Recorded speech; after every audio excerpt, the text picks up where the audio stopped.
Daffner, and I'm doing a Facebook Live uh, conversation with Naomi Tickle. Naomi Tickle is the author of What Makes People Tick and Why. Okay.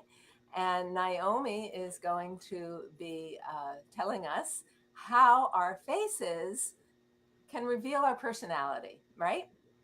That's right. Yes, very So much so. tell us a little bit about this. I mean, when you're saying how our faces, are we talking about the expressions we make when, the rolling of the eyes or something like that? And we're not talking about expressions, we're looking at the structure of the face. And many of these traits that we see, you can see it that day one, the child is born. And like writing, music, design, detailed, perfectionist, and many other traits. And once the child has passed puberty, all these traits were fully formed. And this is the most accurate face reading system used today. And it was first started by Edward Jones back in the 1940s, who was a judge. And whilst he was in court, he saw a strong correlation between structure and personality. And he, together with a team of men, researched this on over 10,000 people and came up with 68 traits with an 88% accuracy. And Wow. it goes across all cultures. There is no trait linked to any one culture. So isn't this also thousands of years old? I mean, didn't centuries ago they start trying to figure out how our face structure relates to our personality? Yes, they did, but this is somewhat different in that it is more accurate. Number one, it's not judging or discriminating. Oh, It comes from understanding. I mean, that's knowing more about the person we're interacting with just by glancing at their face gives you immediate insight as to people's innate strengths and also their challenges and without judging, but understanding. sorry, yeah, and this is really important in relationships to realize that we come into the world, all of us, each of us comes into the world with certain personality traits. Even an infant, one is different from the other, and as we grow older, of course, these traits become even more embedded, maybe, and our partner often does things or thinks about things, views things differently than we do. And if we knew more about that, that'd be helpful in a relationship, wouldn't it? Oh, absolutely. I mean, so many relationships fail today. It's very sad. And when I met my husband many years ago, we felt very compatible and we're still together today. And you look at us and there's a feeling compatibility that we have together. And I can look at couples and say, yes, you're compatible. Or here are the issues that may come up. So being aware of the traits that may create challenges within a relationship gives one a heads up. Like this man came to my workshop and he's emailed me back the next week. He said he heard himself criticizing his wife for the first time and he immediately apologized. He said thank you for this because he wasn't realized of how his criticism was impacting his partner. And that is one of the key traits that can have challenges in relationships. Really, that the way we take criticism. So just That's by right. looking at my face, you can tell my husband, you can tell Richard to be careful about X, Y, or Z, or that I'll take criticism uh, difficultly or something. Yeah, yes. And it's the critical trait is when the outer corner of the eye is lower than the inner corner. Those people see mistakes that other people miss. And they would have inherited from their parents, their grandparents, their great grandparents. You So see that that so that means that they're more critical if they see. they think they're helping people, but they come across as being critical. And that can wear down a relationship significantly. So if any of the people on the call are can relate to this, just say to your partner, say, you've done a great job, but there's a couple of things you might want to change. Keep up the good work. It's like sandwich it. So you otherwise that your partner can run and rerun that criticism, and it can wear down a relationship. And So, children, if they have children, can really affect the children. right. So it's not only this reading of faces, or understanding our faces isn't only about learning about our partner, but if we learn about our own way. So what you're Yes. saying here is, if I learn about myself that I have a tendency to be critical, I can catch myself and offer my insight in a different way. Yes, absolutely. And the also is another trait that can be a little challenging sometimes. Uh, if the eyes are really close set, and I actually measure this trait, we measure the distance between the eyes and we measure the eye itself. If the eyes are larger than the space between, these people have close set eyes. So they can get very intense sometimes and they can worry about things till it's bigger than life. So And so if they've been criticized or something's happened that's come up in the relationship, they can worry, worry, worry. They can be very, as I say, very intense at times. And so they just get them to relax. And this is particularly so if someone has a very narrow face, like Jennifer Aniston has the close set eyes and a narrow face, as an example. And so people with those two traits can worry and worry and worry, and it can hold them back. So what is the answer? Just, if your partner's criticized you, don't take it personally. Uh, that, And that's a big one. Should not take it personally, yeah, that what our partner is saying, or even their perspective on something. It isn't about us. It's how they tick. It's how they're made to move. How their system invites them to be. What their yes, personality is, and that you can actually. Well, you can teach people because you've written a book and it explains some of this in it, and you also do consultations where you read people's faces to help them make decisions about careers or relationships or life choices. And you also, couples who are already together, you do readings to help them understand each other better. yeah, absolutely, because it's important. You're living together, so let's make the best of this. Let's not take it personally. Another trait, people's eyelids are completely exposed. When you look at them, you can see their eyelid. Like your eyelids are a little bit more covered, but when they're really exposed, those people will tend to interrupt you or finish off your sentence for you. And it's like, you're not listening to what I have to say. Just get to the point. Uh, some people need all the information. Others like to zoom in on what's happening. And you actually often see that trait in psychologists because they zoom in on the issues. Or the volleyball players. If you ever watch volleyball players, a lot of them are exposed eyelids, action driven.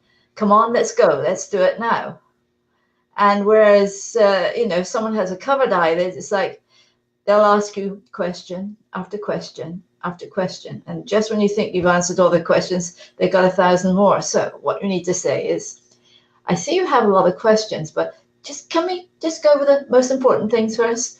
Or be patient and listen to them and try not to interrupt people. Because, I say to people, what is it like when people interrupt you? Oh, I don't like it.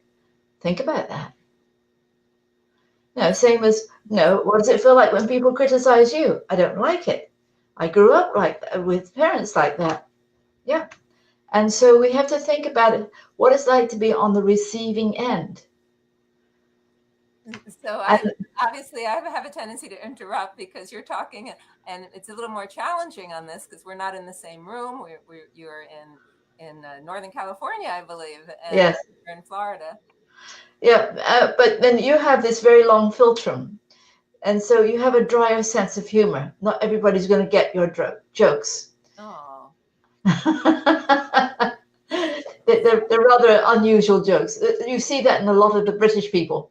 So I notice with my husband and me, one of the differences we have is he does not like to be micromanaged. So No. if we have projects to do, he doesn't really want to be asked if he's doing it or how it's going. He feels that he feels compressed somehow by that. Whereas I would really like him to check in with me. How's it going? How are you doing? And of course we do to the other, even though we know this, and it may show up in our facial structure. Probably you can tell this. He's not here, so you can't see him. But, um, so I know this about him. Yeah, And well, he has. I still do it. Yeah, I saw the photographs of him with he and you together, and he has slightly cupped out ears. When people have cupped out, you can really see them. They're cupped out like that. They like to be in control of situations. They like to do it their way. And again, what is it like when people control you? I don't like it. Well, think about that. Think how that feels. It's like we got to do it this way. Don't step into my territory. And it can create issues, but it's a good, all these traits are good traits to have, particularly in careers like a quality control or a production manager or someone where you need to organize and keep things organized. Whereas, if people have wide set eyes, they're, I can do this and this and this and this and this. Oh, and I can do this too. So they're much more laid back.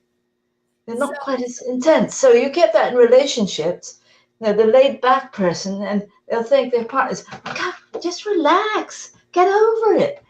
And it's that person who is intense doesn't hear themselves. But hopefully, with the people we're reaching today, it will help them to develop an awareness of how they're coming across to each other. Well, It is so important. So I want to make, before we run out of time here, I want to make sure people know how to reach you, because if they have listened this far in the video and they let you know that they saw the Intimacy Retreats interview with you, that they know how to reach you, and that also you will give them a 50% discount to have their faces read. And you do it both for individuals and for partners. So how do people reach you? Well, they can go to my website, which is naomitickle.com, and they can watch the video on my website, and they'll see my email address, which is naomitickle without the E on the end of tickle at AOL.com. And, my passion is reaching out, helping to improve relationships, helping students and adults find a career path that they enjoy. I hear so many times that students going through college and they leave school and they have no idea what to do. They're completely lost. They've taken all the tests. And the same with the personality tests. You're answering all these questions. This goes to the core. It gives you a piece of our inner blueprint of how we are. Our brain is wired at this from the time of birth. It's not, yes, the environment can impact it, but it doesn't change the trait. They'll always be there. So it's all based on the facial structure. There's one other trait I would like to talk about is if men are the procrastinators, it drives the ladies crazy. Come on, let's go. And the head is narrow at the back compared to the front. And it will come down at the back. Slopes this is the front of the head, and from the side profile. And at the back, it slopes downwards on top of the head, that is. And these people, I'm going to do it one day. Yes, I am. And a week goes by, months go by, and they still haven't done it. And the woman and the eyes are rolling. Oh my God, this is so frustrating. So the answer to that is give these people deadlines and say, can we get this done by 5 o'clock today? Or by today, would that be okay? Yeah, that'd be great. Okay. And then they need to check in. How are things going? And just in a very gentle way. Don't push, just in a gentle way. And that helps to take away what can be very annoying. There's something that needs to be done around the house or whatever, something needs to be taken care of. And, and the women have this trait as well. So something annoys us about our partner, which is often a trait that when we first meet someone, because they're different from us, sometimes that difference is exciting, but later on that difference becomes annoying. Yes. There was something annoys us about our partner, but we know that it's simply, it is who they are. It's kind of like they walk with a limp because one leg is shorter than the other. We Yeah. wouldn't get angry with them. We No, would accept that. it's accepting who they are and learning how to work together. But I think a good start, and this is not meant as a sales promotion, but a good start is really getting to know each other from the very beginning. And if people send me photographs, I can see immediately if they're compatible or not. And I remember seeing a couple getting married in Australia, and it was an outdoor wedding, and I thought, oh my goodness, I give that a month, maybe 6 months at the most. I could immediately see there was too many differences. So knowing more about each other saves a lot of emotions and hurt feelings. It saves time, and it's a way of learning how to work with people who are different from you. And it's not that they do that to annoy you, it's who they are, and accepting that. And remember, accepting that through the many years that are ahead if you're still together. I mean, today I hear so many marriages, relationships breaking up, and it's sad. I find it very sad. It is, and of course, Richard and I dedicate our lives to doing these intimacy retreats where we help couples not only stay together but really enhance their relationship that to a place beyond where the differences are. Actually, our work is really um, opening up to something in each of us that is true and real and beyond our differences. And then from there, that's like a great place to be able to connect. And from there, we can accept each other and our differences much more friendly, much easier. And certainly having the knowledge that, oh, so Richard's procrastinating isn't simply an annoying trait. It's a trait that it's who he is, and it's my job to not take it personally That's right. when I get, and to not get frustrated with it, to work with it in whatever best way that I can. Well, thank you so much for being here, Naomi. I did have one more thing.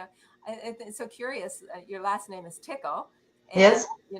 and your book is What Makes People Tick, and by Naomi Tickle. I don't know. I just think that's cute.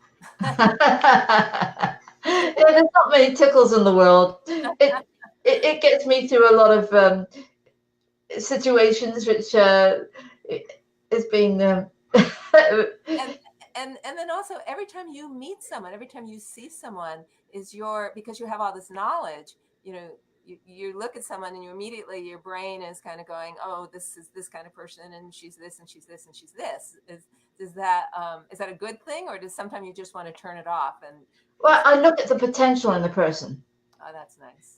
and I see the gifts. And if it's a young person, I reach out and share it with parents. Like I saw this little baby in a cafe, and I thought I had to go and tell the mother she's going to be a writer one day. And so the baby was 4.5 weeks old, and so I shared it with the mother. She said, oh, his father will be so pleased at that because he said that's what he does for a living, is writing. Ah, And it's a little line that comes under the eye, right in the corner. But I see the gifts that people have. that's So there's nothing negative. so when you do a couples consultation, or Yes. you do the couples together, and they can send you photos. You can do it on Skype, I think, also, or you can actually. Yes, I include a Skype call because I think it's important. And they have to send one full face and one side of each side profile. Their forehead and their ears must be completely exposed, and a photo of their hands as well. So Ah, the hands are facing the camera. Because if the ring finger is longer than the index finger, that indicates somebody who loves to take risks oh, that, and gets a buzz and may even drive fast. oh, wonderful. So for those of you, you have it on one hand but not the other, just a little bit. Oh, But so for half and half with risk. That's right on. That's right on. So if a couple goes to see you or signs up for this 50% discount, yeah, they can learn about each other's gifts and what gifts we bring to the relationship. And that's that's just, right. it's really beautiful And looking at. also the challenges that may come up so they understand what's going on better. Perfect. It's and I'm sort of looking at, you have this long space from here to here, and I'm thinking, oh, she's restless. She needs to be out on the go and getting exercise each day. Otherwise, she'll sit at a desk job all day. It'll drive me crazy. So again, it's NaomiTickle.com. They can reach That's you. right.